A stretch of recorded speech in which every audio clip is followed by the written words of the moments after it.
सरकारी कर्मचारियों के रिटायर होने के बाद आरएसएस की गतिविधियों और कार्यक्रमों में शामिल न होने वाले केंद्र सरकार के एक पुराने आदेश के खिलाफ इंदौर हाईकोर्ट ने डिटेल ऑर्डर जारी किया है। फैसला सुनाते हुए मध्य प्रदेश हाईकोर्ट की इंदौर बेंच ने कहा कि बात बहुत दुर्भाग्यपूर्ण है कि साल 1966, 1970 और 1980 में राष्ट्रीय स्वयंसेवक संघ को सामाजिक और सांप्रदायिक संगठन मानकर सरकारी कर्मचारियों के आरएसएस की शाखाओं में जाने और उनकी गतिविधियों में शामिल होने पर रोक लगाई गई थी। अदालत इस बात पर अफसोस जता रही थी कि केंद्र सरकार को अपनी गलती का एहसास होने में 5 दशक का समय लग गया।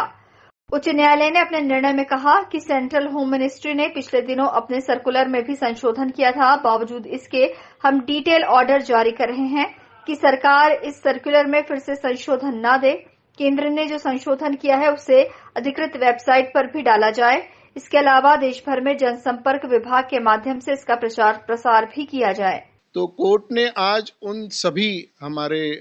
जो प्रार्थना थी, हमारी जो अनुरोध था, जो याचिका में हमने लिखी गई थी, उसको सही मानते हुए ये कहा कि सरकार का मूलभूत और काम ये रहता है कि किसी भी नागरिक की जो है स्वतंत्रता और उसका जो मूलभूत अधिकार है उसका हनन होने से रोकना। तो केंद्र और राज्य के कर्मचारियों में ये भेदभाव जो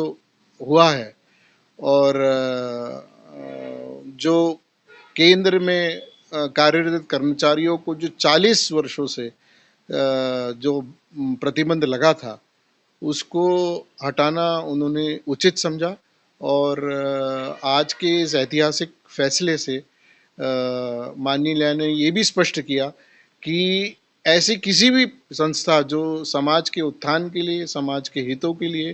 काम करता है, सरकार का ये दायित्व बनता है कि बिना आधार के ऐसे संस्थानों को अपने काम करने से वंचित न करे और नागरिकों को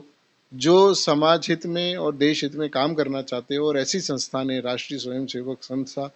जो कि विश्व में पटल पे इतना बड़ा काम कर रही है, इतना सार्थक काम कर रही है, उनसे जुड़ने में कोई प्रतिबंध नहीं लगा सकता। फिलहाल हाईकोर्ट के आदेश के बाद अब शासकीय कर्मचारी भी आरएसएस के कार्यक्रम में आम लोगों की तरह शामिल हो सकेंगे। Bureau report, INN news, Indore.